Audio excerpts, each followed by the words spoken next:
Hi hello నమస్తే welcome to మన 9 TV. నేను శంకర్ గౌడ్.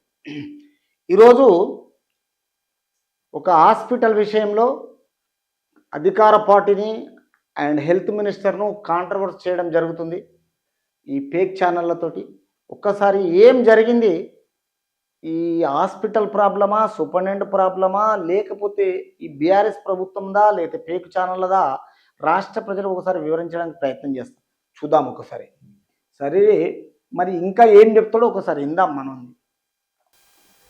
ఈ పర్యవేక్షకులు ఇన్ఛార్జీలు ఈ స్థానాల్లో బిఎంఈ వైద్యులు పనిచేయాలి. ప్రభుత్వం కొత్త వైద్య కళాశాలలు, బోధన ఆసుపత్రుల ప్రిన్సిపల్, సూపరింటెండెంట్ల కోసం రెగ్యులర్ కోర్టును కల్పించింది. కానీ అక్కడ ఏమైంది, అసలు పూర్తి స్థాయి సూపరింటెండెంట్ లేకపోవడం తోటి ఈ ఇన్ఛార్జ్ సూపరింటెండెంట్ పెడతాం అనమాట. మన వరంగల్లో జరగలే, ఒక సిలిండర్ ని ఇద్దరు చిన్నారులకు ఆక్సిజన్ పెట్టింది.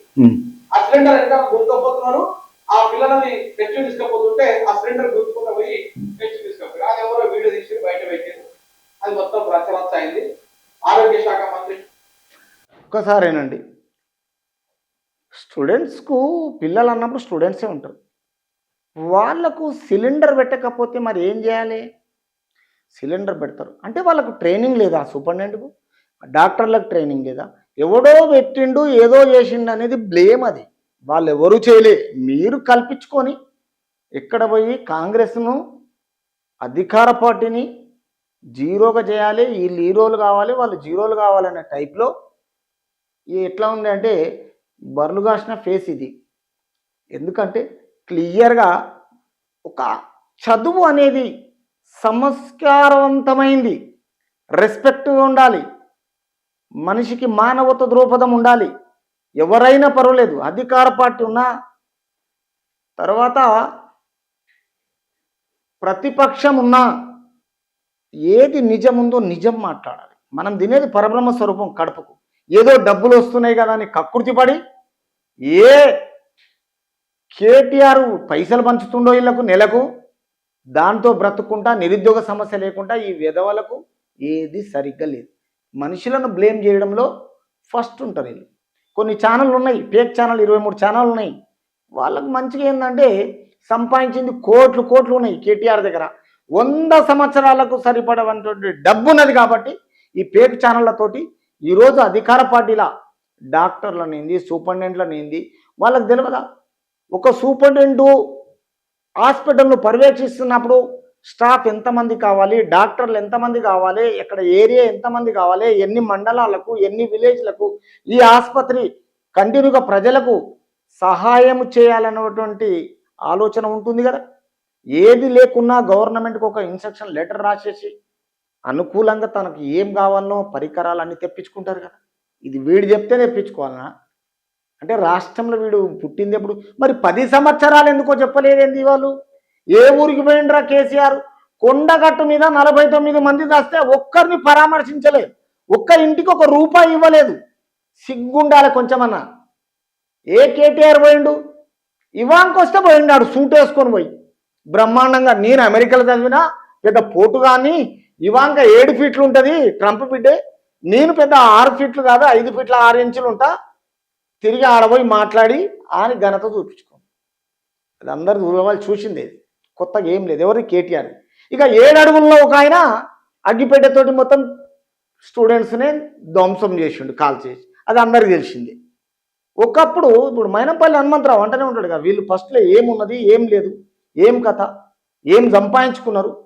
ఈరోజు విపరీతంగా సంపాదించింది వీళ్ళు. తెలంగాణ రాష్ట్ర ప్రజలు ఉసురు ముడుతుంది. ఏ ఒక్కడు కరెక్ట్ ఉండడు. వీళ్ళే కాదు, ఎవడు తప్పు చేసినా రాష్ట్ర ప్రజలది మంచిది కాదు. ఉసురు ముడుతుంది అంటే ఉసురు ముడుతుంది తప్పకుండా, ఎవడు ముందుకు రాదు. ఈరోజు మీరు ఏ పరిస్థితిలో ఉన్నారు? కేటీఆర్ ఎట్లున్నాడు, ఎట్లా అయిండు? హరీష్ రావు ఎట్లున్నాడు, ఎట్లా అయిండు? ఎన్ని ఫామ్ హౌజులు ఉన్నాయి, ఎన్ని ఎకరాల భూములు సంపాదించుకున్నారు? ఈరోజు కేటీఆర్ కొడుకు ఎన్ని ఎకరాల భూమి ఉంది? ఈరోజు కేటీఆర్ భార్య శైలిమకు 10 కంపెనీలు ఎక్కడికి వెళ్ళి వచ్చినాయి ఒక హౌస్ వైఫ్కు. అరే ఇదే ఏమంటారు, బ్యూటీ పార్లర్ నడిపిన కవితకి ఎక్కడికి వెళ్ళి వచ్చినాయి? ఈ ఆస్తులన్నీ ఎవరి సొమ్ము ఇవి? చెంచల్ కూడా కంటే బ్రహ్మాండంగా చింతమడకలు ఎక్కడిది ఫామ్ హౌస్? ఏడికెళ్ళి వచ్చింది? మీ అఫిడవిట్కు మీరు ఒకసారి చూసుకొని గుండె మీద చేసుకొని తెలంగాణ రాష్ట్ర ప్రజలను ఎక్కడ ముంచిండ్రు, ఏం చేసిర్రు అడగండి. ఇప్పుడు మీరు హీరోలు అయిపోరు, జీవితాంతం ఇది శాశ్వతం అనుకుంటున్నారా? రాష్ట్ర ప్రజల సొమ్ములను ఎవడు ఉంచడు. ఏదో ఒక రోజు తన్ని తరిమేస్తారు మిమ్మల్ని ఇక్కడ నుంచి, ప్రజలు గుంజుకుంటారు. ఇది తప్పదు, ఆలోచన చేయండి. అందరు టైపు గోడ మీద పిల్లిలాగా కాదు ఇది ఛానల్, ప్రజలకు అనుకూలంగా ఉంటుంది. ఎవడు ప్రాంతీయ పార్టీ అయినా జాతీయ పార్టీ అయినా ప్రజలకు సేవ చేస్తోడే రాజకీయంలో ఉండాలి. కొత్త కొత్త పార్టీలు పెట్టిన ఈ మధ్యన విధవలు ఏం చేస్తున్నారంటే బీసీ గురించి 42% గురించి ఈరోజు పార్టీలను వేధిస్తున్నారు, ప్రజలను నమ్మకద్రోహం చేస్తున్నారు. నమ్మకద్రోహం చేసి జనాలు గ్రాడ్యుయేషన్ ఉన్న వాళ్ళకి ఎమ్మెల్సీగా గెలిపించినాక వాళ్ళని గిన మోసం చేస్తుండ్రు. 7200 పెట్టిన వాళ్ళు నాశనం చేసిండ్రు. ఎవరు? తీన్మార్ మల్లన్న.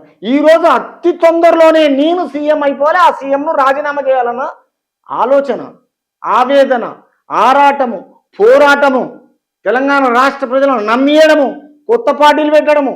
మన వయసు ఏంది, మన బ్యాక్గ్రౌండ్ ఏంది, మన ఆలోచన ఏంది, మనం ఈ పోస్టు చేయగలుగుతామా, మనకు అంకిత భావం ఉందా, ప్రజలకు మంచి చెడులు చేయగలుగుతామా అనే ఆలోచనలు లేవు. పొద్దున్న లేస్తే ప్రతి ఒక్కడు ఫోన్ కిత్తగాడు, ఫోన్ చేతులు ఉంది కదా అని ఇలాంటి విధవలు ఫేక్ ఛానళ్ళతో మాట్లాడతారు. ఈరోజు యూట్యూబ్ ఛానల్ పెట్టుకొని మాట్లాడతారు. యూట్యూబ్ ఛానల్కు అవసరం వచ్చే విధంగా ఏ ఒక్కడికి తెలియదు. పొట్ట జీరిస్తే ముక్క రాదు వీళ్ళకు. మీరు బాగా ఆలోచన చేయండి.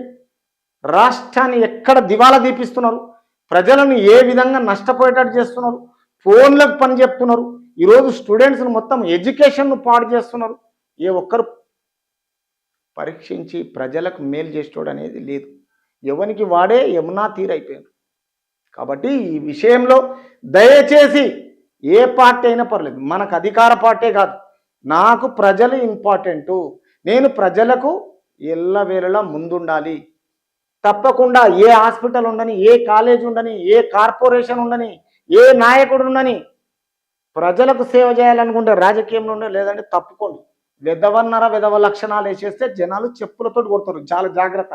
ఓకే, ఇది మన 9 టీవీ తరఫున ఎల్లవేళలా మీ ముందు ఉంటుంది. లైక్ చేయండి, షేర్ చేయండి, సబ్స్క్రైబ్ చేయండి. దయచేసి మీకు ఏమున్నా మీ కామెంట్ రూపంలో తెలియజేయండి.